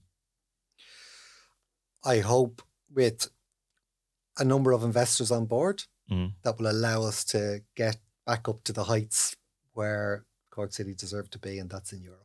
That's where I'd like us to be. Love to be back in Europe? Yeah, absolutely. Absolutely, yeah. Sean wants to know, will there be a 40th year anniversary celebration for normal fans? He said not golf, so he's obviously not a golfer, not going to take part in one of the classics that we mentioned, but yeah. Yeah, at the start of the year, there was obviously the Lord Mayor invited us down to that, so, that was for sponsors and volunteers in particular. I think, are we allowed to speak about the podcast festival? Might as well say it at this stage, but I suppose that's probably going to be something as an event. A lot of memories. Yeah, we're probably going to have a good look back at the last 40 years. So Which should be around September. I think. Early September. We're taking part in the Cork podcast festival. I think that's going to be used as part of the celebrations. Yeah. Luke said, will there be a major investment next season? If not, we will be relegated. There will be a respectable budget, probably mid-table budget, I would say, based on what I know about other budgets. And that comes down to good recruitment between now and then, getting the right strategy. No, you like this, but Luke also put at the end of that, because he kind of asked a question, but then he put two little statements afterwards. So he did say, if not, we will be relegated, but he also said Dermot has been excellent this year. So you have a fan in there anyway. Thanks, Luke. So €20 on the way to you. I think you'll guess who's asking this question, but someone's looking for a new van, please. I wonder who that could be. Huh? Considering I think there's only one person with a van in the club. Well, it's probably the best. It's probably and one of the very first people I met in the club when I came in was Mick Ring. And he is the cog on that football side to everything that goes on. And I think if people realize the time, the effort that guy puts in to the job that he does and that he loves, and he is just the nicest person to deal with. The players management love him. He's a huge character, part of what we do. He's given us great feedback, given me great feedback over the last year and so. And he's been, the answer is no, Mick. Yeah. Has his experience actually as a previous chairman of the club helped you as well in terms of he knows the kind of ins and outs of, dealing with FAI, dealing with different clubs, dealing with the ongoing day-to-day operations, things like that? Yeah, he's just as a sounding board, and even to do with the gear that myself and Howie are working on, like we were referring back to Mick on some of that stuff as well, so so he's there, and I know he's there for me. He's got a great sense of humour. We had a whistling competition between the pair of us on WhatsApp going up to Athlone last Friday. I won't even tell you. Aina bottled it, that's all I'll say. But myself and Mick had a whistling competition. I won't even tell you, but he's a character. Yeah, he's brilliant. I kind of preempted this, but Jack is asking, why haven't we signed the striker? We had a couple lined up, and one we pulled out of, and one they decided not to come because they'd still had 6 months left in college at the start of the season. But I know there's this question about the striker, but if you look at all the teams that Tim has managed, the Drogheda team, say in particular, he's never had a high scoring striker. It was always a number 9, play was back to the goal, bringing, and we said at the start of the season, would we love to have a 20 goal striker? 100% we would. But Murph is there, for example, doing a particular job with his back to goals. You see him yesterday getting his head battered half the times, but he's there, and it's down to the rest of the team, supporting everything that we're doing. I think we're the highest on goal difference. I think we're about 15 goals clear. Look, if you look at yesterday's game, you had a keeper for UCD who had an absolute brilliant game, yeah. 4 worldy saves. You know what I mean? Another day we probably would have won 3-0. Those days are going to happen as well. And then some days we just don't show up or whatever. And that's it. Like we're not going to go and win every game 3 and 4 or 5-0. Like it's just not going to happen. I'd imagine a lot of the striker stuff comes off the back of losing Rory at the end of the season, who was obviously a fan favourite, was so successful for us, so in the goals scoring terms over the last year or two. Like, so I'd imagine that's where it's coming from. Yeah, I get that. But obviously we couldn't hold on to him because. Yeah, well, look, I think for both Rory and ourselves, from a financial point of view, just wasn't feasible. It just wasn't feasible. Yeah, absolutely. Yeah. Bobby wants to know, will there ever be fan buses again? Well, if there can be fan buses, as long as they're organised by the fans, I don't think the club will be organising fan buses. I think there's stuff with drinking buses. It's just, for us, it's probably not an area I'm looking to go down now. I think if there's somebody or a few people within the fan base, and we can help support them or put people together or communicate certain things as regards fan buses, I think fine. But I don't see the club organising fan buses directly. No. This person just goes by the kick collector, but what's the story with the song played when the lads walk out? It's random enough. That's what they're asking. Yeah. So I presume they're not talking about the Frank and Walters. They're talking about the song just before it. Blood. Yeah. Yeah. What's the story of that song? The story of the song. That song, I suppose, one of the nice things, I suppose, when you take over a football club, there's a couple of things you probably have the power to do. Yeah. And one of those was to pick DJ. Pick the walk-on song. So my youngest son David, he picked that. Okay. We would have actually. I would have set him the challenge to try and find something he likes his music, and he came up with it, and so that's where it came from. That's where it came from, yeah. Sean wants to know, how do you plan on keeping City up in the Premier Division if we were to get promoted? look, I think that it all comes down to recruitment. You know what I mean? I think manager wise and staffing wise around the first team, we're in a really good place, and it just comes down to recruitment, having enough budget to get a good squad together. And that's, I don't think it's any more difficult than that. It's difficult, but it's keep it simple. And if we do get promoted, Sarah wants to know, will the ticket prices remain the same, or what's the plan for tickets over the next ticket years? Pricing will have to, our average ticket pricing this year is probably €11 to €11.50. My budgets for next year is an average attendance of 3,500, paying an average price of €15. Okay, and that number has to happen, and that number is spread over. So a final ticket pricing is not going to be given, but just yet. But there's a couple of algorithms I need to look at, or just things I need to work out. But probably 20, 15, €10 type pricing is probably going to be on the cards. A good split amongst what the fan base is. Season ticket holders, people who support us this year, I hope will be accommodated. Next season, I'd like to remain. I'd like to reward that loyalty. I appreciate it. And again, even started the year, I think we did about cash terms with 30% more in season tickets that we had budgeted for. We had budgeted for an average attendance this year of about 3,000, so the start must have surprised you, but the first game, and again, look, and if you were to listen to social media or listen to what's going on, and I'm not under social media. I have a burner. I'll openly admit I have a burner account, and I suppose if anybody you don't stalking people. No, I'm aware of what's going on, and if anybody can DM me directly into my burner account, the first person that does it, I'll give them a free season ticket for next year, right? So there's a challenge.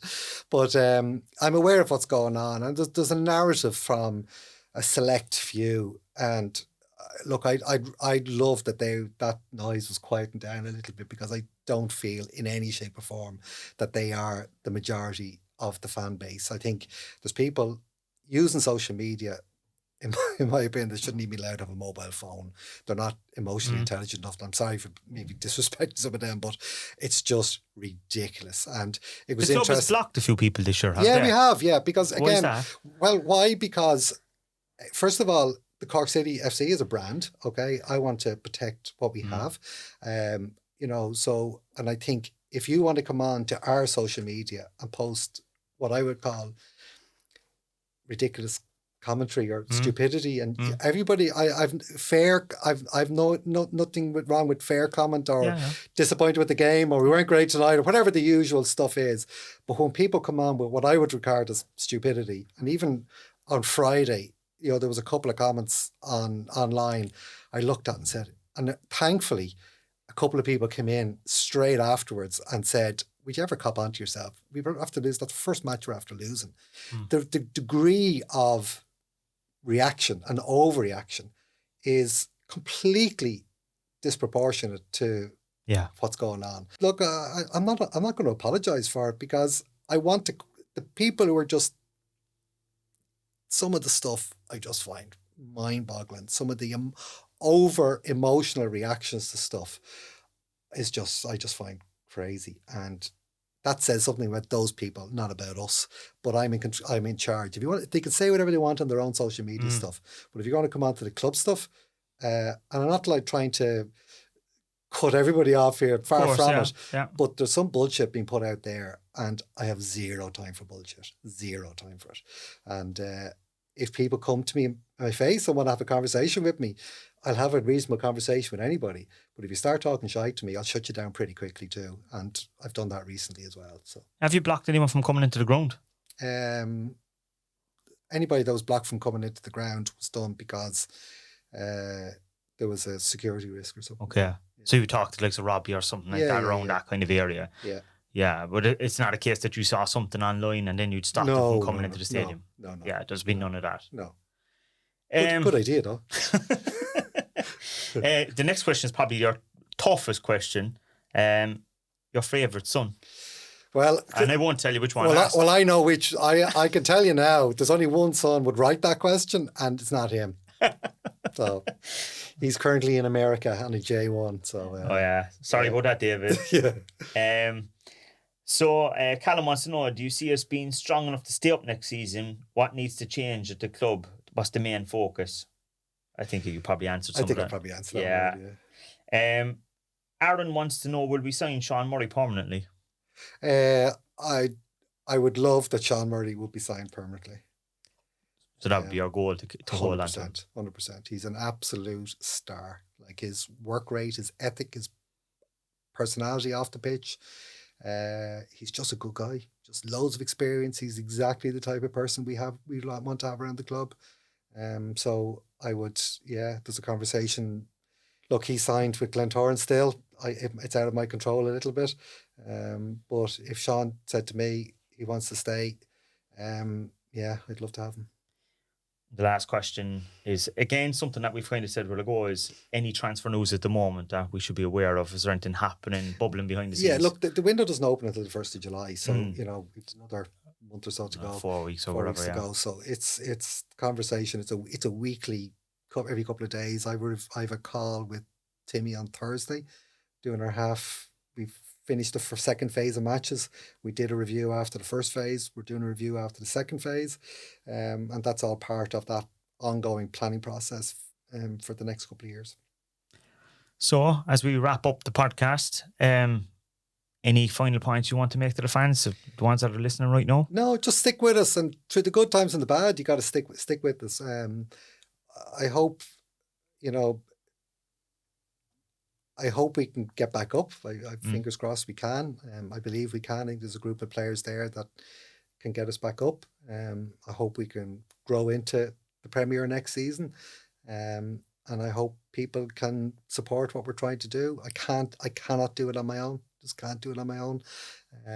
I have a level of financial investment, but I actually have a level of emotional investment and time investment.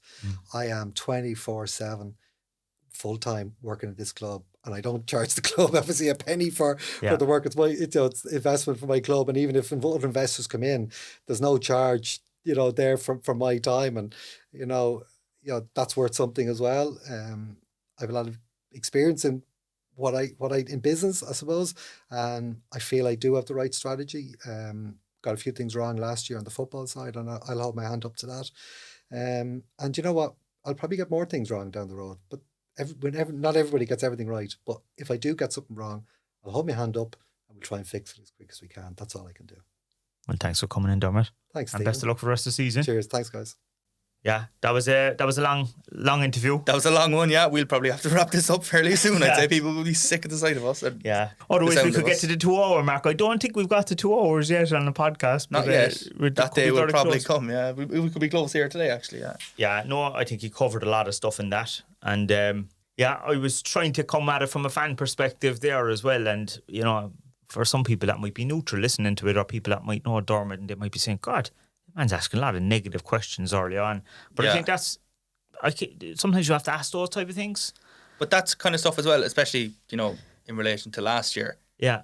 It happened. You know what I mean? We can't hide from it as a club or as individuals or as people. And mistakes were made. Exactly, yeah. Like Dermot went over pretty much everything from last year, right up to the playoff game in Tala that we wish we could all forget. But yeah, like he covered what's gone on so far, what's happening at the minute, and what's to come with what we've lined up over the next year or two. So hopefully that was somewhat informative for people. And look, every question isn't answered because everyone's going to have more questions always. But yeah, and I'm sure we'll have him back again probably at the end of the season maybe or something like that. But like, look, it is what it is. He gave a couple of exclusives there in terms of, I'm the highest paid person, apparently. That's an exclusive to me as well. And he wants you out every week. Keep you on your toes. But I think obviously you're making your own kits. That's one thing. That's the big one, yeah. We've seen a bit about that on Twitter the last couple of weeks.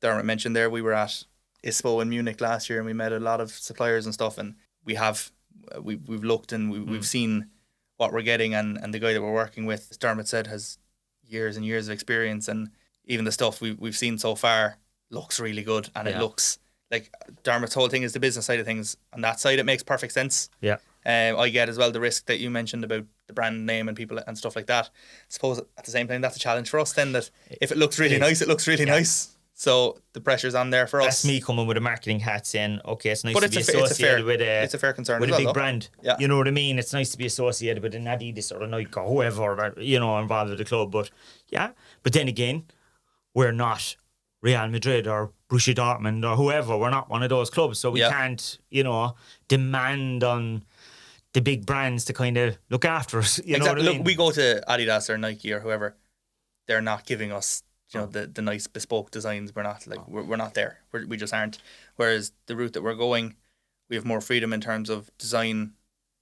Over the next couple of years, it can evolve even more. Like I've probably 5 or 6 years worth of ideas to do.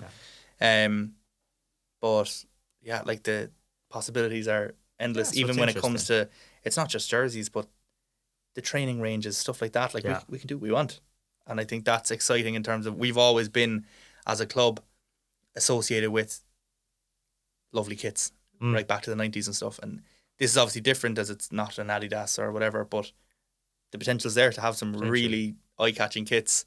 You look at what Venezia are doing in Italy, like they've got class stuff. I'd love to be a bit like that. Yeah. And that's hopefully the route we're on.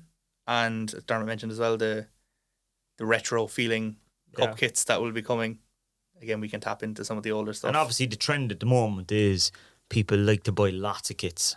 You know, there are a lot of kit collectors as well. Guys in their 20s and 30s now, whereas that wasn't the case before. They'd buy one jersey a season, if any. So we were joking about it before. Like at the point now, clubs are bringing out 3, 4, 5 kits a year. Yeah. Before, if you were changing your kit at all, like Premier League clubs used to have the same jersey for 2 years. I remember, you know, being a teenager and people ringing into Neil Brandeville back then when he was on 96, and there was mums and dads freaking out because Manchester United or Liverpool or whoever would bring out a new kit every year. Yeah. And like they were saying they're changing their jersey again. Yeah. And look at it now, like, you know, because if you changed it once a season, and now they're all bringing out kits, like, and there's different versions of kits. Like there's the player's version, there's the player fit, the authentic, the rep, all this stuff. Yeah, Adidas crazy. Are taking the piss a bit with that stuff. So like it's a you know, the world has changed, you know, and no matter where you go now, you see people on holidays and they're wearing old replica kits from the 90s. I saw a girl, I was driving down Kinsale Road yesterday after the match, and there was a girl in Adidas kit, I'd say from 91, 92. No, I'm looking at that saying, is that just a replica of the original ones? Like, is there people making them and selling them? Like, well, we've seen some of that as well. Yeah, there must be, because there's not that many jerseys around. They're not. They can't be still floating around. Like, yeah, but we've seen a bit of that, to be fair. But like, that's the thing as well. Like, those jerseys are so nice, and the jerseys this year, the last couple of years, have been improving. That we're backing ourselves as well in that we can produce a nice jersey in terms of design. So yeah, we'll see when they come out. Now we might get, jeez, I hate them, but look, we'll see. I think they're nice. It'll be interesting. Dermot thinks they're nice. We've all inside have seen them. They look really nice, and we're excited about it. So yeah, it was interesting that he was straight up and he was honest that he has made an approach to Seanie Maguire as well, because that's, you'd obviously bring Seanie back. Yeah, like, you know, like he I'm has just approached. In my head at the minute now. I you know, if the cogs are turning, like, do I mention Seanie Maguire in the tweet just for a bit of clickbait to get a few listens to the podcast? Like, this is how my brain works in terms of social media. Goes like, on fire. Yeah. So there was like, you know, things like that he mentioned. Park Equive as a potential venue for friendlies in the future. Yeah, that's the thing with like he's very straight up. He's not afraid to. Yeah, he's spoke tell people to what's going on. Yeah, you know, and that would be like, even, you know, from like, that's what the American clubs do. They move their games. I'd go to Florida a bit, and you know, there's this thing called a Florida Cup, and the local team then, Orlando City or whatever, they'd move to the bigger stadium to play one of the bigger teams. You know what I mean? I get you, yeah. Do you know that they have, their Turner's Cross, and then they move to the Citrus Bowl, which is like Park Equive, you could say. Yeah. You know what I mean? Kind of different here, but like, you know, when Dundalk or Bows are in Europe, Bows played games in the Aviva. Now, I know that's because UEFA regulations, but kind of a bit like that. Like, they're playing the bigger games in the bigger... Munster have done it. Yeah, Munster have Thomond Park and they move it to Park and Park Equive for the big match. No, I'd love to be... This is completely separate to Cork City talk, but I always have this thing in my head where, like, so many stadiums in Cork, we should just have like a medium-sized one and then a big one. I know. That we all share, but look, a municipal yeah. By right. In saying that, though, I love Turner's Cross. You know what I mean? Like, I want that. I love Turner's Cross. That's like the home of football for me. Yeah, but if you look there, you know, the Europa League final was on last week, and then I saw, or the week before, but then it was the Conference League final was on. I was like, if Páirc Uí Chaoimh had seats in the other two stands, we could host something like that. You know, like, do you know what? They actually never would let us because there was trouble even with Dublin and, you know, the Dart and the Lewis and stuff like that. So they wouldn't give us anything. Yeah. Like, imagine now 40,000 Leverkusen fans walking down the Marina Walk. We could get boats for them. Yeah. Boats running across the river to the other side to Tivoli or something. Yeah. Everyone up in Silver Springs. Yeah. Yeah. So look. I think he spoke a lot about the whole Colin Healy thing. He said he wasn't fired. You know, he talked about, you know, Liam Buckley, different issues there with that. I suppose there's a lot there. We don't need to go over the whole lot of it. The fans can listen to it, but I think, you know, there's room for optimism there as well. There's plenty to be excited about. In a football sense, in an off the pitch sense, in a general club, like overall sense, I think we're a club on the up. We've always known that. He mentioned the whole sleeping giant thing, that people made comments to him that they'd love to get their hands on Cork City. We all know the potential that Cork City has, and you see it on the big nights. You know, the sold out Turner's Cross and the atmosphere around the city. You know, before the start of a big season, or in the Premier Division, especially, not so much in the First Division. But we all know what's there and what the club is capable of. It's just getting everyone in together and you know, rowing in behind each other and building up to what we can be. And I think we're on that trajectory, hopefully. And getting out of the First Division now and winning the league this year would be a massive help towards that. I mean, without getting out the violins and stuff like that, but I think you could see the personal toll it's taken on him as well. You could, yeah. I mean, no matter who you are, it's not nice to see things written about you, you know. And I think, I know the minute you go into public life, that can happen, you know, but and it's part of it, and the players will talk about that, and I know some of the players that have been on have spoken about that as well. You know, I know Barry Coffey in particular kind of talked about it. Damien Delaney spoke a bit about it as well, that it's that kind of abuse, but no matter, you know, if it's online or it's in person, it's still hard to switch off from it. I suppose from his point of view, you know, coming in from his previous businesses and stuff like that, it's football and League of Ireland football, not just League of Ireland actually, I suppose general football, it's probably the only industry in the world where they're like, your job is publicly discussed on social media or forums. And like, there's nothing wrong with forums and social media and stuff like that. That's part of it. We all use them, we all like them. Yeah. But it's just such a strange, unique industry, and to come in sort of blind as he was, like he said, you know, he was just coming into this new environment and getting his name out there because people in Cork didn't know him, and all of a sudden you've got, everyone knows who he is, people are giving him stick. Like, that takes a toll, as you said. It gets to you. It does get to you. He said it himself, like, he was like, look, what did he say? He goes home every night, he has a dinner. He's just a normal fella, like. And has his family and his sons and stuff that's like not saying that, you know, be it for Dermot, me, you, Aina, like anyone at the club, any staff member, players, like, criticism. Some players get an awful lot of abuse as well. And criticism's okay. Do you know what I mean? It's just when people, I think, get disrespectful and get personal and stuff, that's when it's too much and it's not okay. But it can be a bit, it can throw you a bit, alright. It's hard. Like, that's what I said to him. Like, would you not have walked away? Because he's very successful in business. I mean, whatever people might say about what's happened at the club, what he did with Sonis was incredible, and he's taken on maybe more than he could chew there for a while there, in terms of like Jesus, what's the worst that could happen? Someone didn't get the toilet fitted or something in the house. Exactly. There's no forums giving out about Sonis products. Do you know what I mean? You know, I fell off the toilet bowl or something. I don't know. Like, but it's not going to get that vile. Yeah. You know, and then you're committing to this all of a sudden. You're saying, whoa, I'm just going to walk away from this. It's mad. Yeah. It's you know, so like the scrutiny and every aspect of it. It's mad. But look, it's. And I'm sure Tim faces it, and you know, you face it. This isn't me like giving out about it. Like, it's part of it as well. And that's what I'm saying. We're not getting out the violence, but I think it's an important aspect to look at as well. Yeah. You know, I'm not telling people what to do or anything like that, and you know, people probably don't like us, or they don't like the way we do things, and that's fine. Everyone's entitled to an opinion. That's, you know, but just sometimes just maybe take it easy in terms of the over the top. Yeah, and I think there's a misconception as well that we're all like, oh, positivity, all this. We're not. Like, look, we get it. Things are frustrating. Like, I was pissed off Friday coming home. I was pissed off last night that we didn't win. Like, it's part of it. Yeah. But 9, I think the main thing is like you can get your point across and stuff like that without being disrespectful or without being outrageous. Obviously, it's not going to always be handshakes and stuff, but you don't have to be horrible to someone. I think that's the main thing. But we'll see that now. He gave away a clue then on what's happening later in the year. Oh, he let the cat out of the bag massively, didn't he? We'll be going live and we'll be facing abuse then. I know, yeah. We've got a live show in the Opera House throwing coming stuff in. at us. Yeah. Oh, I'm already bracing myself for the only person getting abuse that night's going to be me. There'll be big banners, how we out, it's in the crowd and all. Again, it's the only industry in the world where the owner of the company is saying, how are we out? No, I'm paying him too much, get rid of him. Like, what a world. We'll have to get HR crew in here. It's great crack. But it's great crack. Yeah, so we'll have more details about that in the next couple of weeks. But we're hopefully it'll be a nice way to celebrate 40 years because that's what it's all about. It's not about the podcast. Really, it'll be us as a vehicle to talk about the club so far. The club. Yeah, there's been a bit of that. I've seen stuff on Facebook particularly. You're not doing anything to commemorate 40 years. We are. Like just because we're not doing something every day. Like we can't do something every day. Yeah.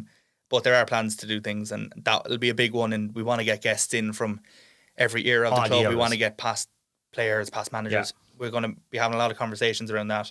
Again, look, we don't have details in terms of ticketing and stuff like that because we're still in the very early stages. We need to discuss it with everyone and get things sorted. But it's coming up later in the year, so after the summer. So so early September. Yeah, we were saying it's part of the festival. Yeah, it's the Cork Podcast Festival. Yeah, so Joe and the lads they're doing a great job with that, and you know they've been in touch with us. So I think Joe's a City fan himself. So he is. We had a good meeting with Joe, and he likes the pod. There's the listener figure. Look, it's doing well. Yeah, so that'll be a bit of fun for us on whatever it is, Wednesday night, Thursday night. Yeah, but between now and then we have a good few home fixtures coming up. We do. It's mad. It's such a busy week. Like normally you finish a game. You're like, it's the weekend now. Finished yesterday. Straight back to business. Press conference tomorrow. Match again on Friday. I forgot today was a Monday. We're going. So did I. Confused. Yeah. It kind of throws your week off. Between, it throws your week off a bit. But we're back at home on Friday. Longford Town. Third meeting between us and Longford this year. We've actually been there twice. So the next 2 games are home games, which is nice. No more trips up there. We won the last 2 games, so we'll be hoping to make it 3 from 3 against Longford on Friday, but more importantly, win a game because of the last 2. 3 actually, because we drew with Treaty before that as well. Yeah, the last 3 have been a draw home. Yeah, so we need to get get that back not going. Many goals either. Yeah, so I know we're talking about a striker there, but yeah. Well, the last time we played Longford, it was 4-1, and the 4 goals were all set pieces. So that's right. Yeah, look if we can get a play from open goal, a goal from open play on Friday. Yeah. That'll be great. But I know that's good. Talking about throwing weeks out of whack and days all over the place. The following week, then we have Cove on a Thursday. Yeah. So that's another conversation altogether. But I also saw an interesting stat there yesterday. Joe, who used to be a football journalist, I think before, he put up on Twitter that there was only 3 dates in the calendar that Cork City had never played on before. And one of them was June the 7th. June the 7th. And I know that because we're currently putting the match programme together for Friday, and we have the On This Day page. It's not mad, which now we can't have in the programme because we've never played on the 7th of June. Mad?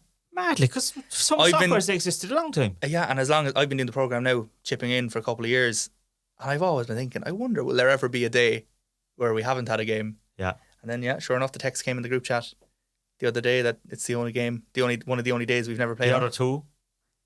I'd imagine Christmas Day and New Year's Day? No. Really? Christmas Day and the 29th of February, Leap Day. Fair. No, that's bound to happen at some point as well, where it falls on a Friday. Probably will at some point, yeah. Christmas Day is the obvious one. That'll never happen. Yeah, Christmas Day won't happen unless there's a charity match or something. That won't be an official game, so. Yeah, and I won't be working it. We'll be all talking ham or something. We won't be watching football matches that day. I never get to that stage. Like the Americans play the match, and the NFL don't they play on Christmas Day or something? There's a big game. There's one game, there's something and there's one on Thanksgiving anyway, as well. I know they play on Stephen's Day in England and Northern Ireland. That's a big thing for them. Yeah. I remember being to the Cross actually on New Year's Day. I remember being on St. Stephen's Day too. But that's my birthday. That's the only reason I don't remember it, because I would have I remember that. But yeah, no, hasn't been any time recently. Anyway, it's been a long time since that's happened. Yeah, actually, one thing from the weekend or from yesterday's game to talk about is Greg Bulger, 400th League of Ireland appearance. Some amount of games, unreal. A lot of them as well in Cork City jerseys. No, there's been 2 spells, but and mad, he nearly scored yesterday, and it would have only been his 2nd ever Cork City goal. Isn't that mad to think of? He only ever scored once for us. That's crazy, isn't it? Yeah. Yeah, he does a lot off the ball, and he dictates the play. Oh yeah, look, he controls games. Like when he's not there, he's not there. Like you really miss him. But 400 games is a lot when you consider, I know he spent most of his time in the Premier Division. Yeah. But, they don't play 40 games a season. Like. No, and this is only League of Ireland games. It's not including cups and Europe and stuff like that. So it just shows you the longevity of his career. Yeah. To play he's a proper League of Ireland legend. And being in the engine room of a midfield. He's got injured a lot over the years as well. Yeah, he has, yeah. He's spent a lot of time out. Yeah. So there could have been a lot more appearances as well. Yeah, so no, congrats. Yeah. Congrats to Greg on that. And we had him on the pod as well. Lovely fella. Great guy. Absolute legend. Great guy. And has a lot of time for the club as well. Yeah. A lot of time for and everyone at the club and around the club and supporters absolutely love him. I don't think I've ever heard anyone say a bad word about him. So and the young lads completed the marathon. I know I spoke to Dermot about it there. They did, yeah. They did the 10K, the 10K youth challenge, yeah. They actually finished it before I even got in, to be honest. I think that was on earlier in the morning and it wouldn't take them long. It was like a training session for them. Exactly. They're probably doing that a couple of times a week anyway. But I know that we pictures. He did the full one. He did. That's his second year now. I think he's doing the Valencia one and the Boston one as well, or is trying to anyway. So fair play to him. That's an incredible. Fair play to Graham Cummins. Actually, he did it in less than 3 hours. Did he? 2 hours 58. Whoa. Ridiculous. There's a lot of people when they give up sport, like as in whatever they've played in or whatever, they turn to running or cycling. Yeah. You know what I mean? It's It's in them. Yeah, 2 hours 58 is a ridiculous time as well. Brilliant. So fair play to him. Well done. And well done to everyone who took part in it. You know, a lot of Cork City. I actually saw a lot of Cork City jerseys, both running in it and people wearing them around the place. So brilliant to see. No, fantastic. Yeah, so I think we better wrap it up because we must be approaching nearly 2 hours. Oh, people are gone at this point, I'd say, yeah. If there's anyone still there, we'll talk to you next week. They'll be listening to this as a two-parter. They listen to the second half of it next week. Yeah. But look, as always, thanks for listening. Leave us a rating and make sure you're following us on Spotify just to make sure you don't miss out on this one or any future episodes. But we'll be back next week. We'll see you then. Yeah, talk to you then, guys.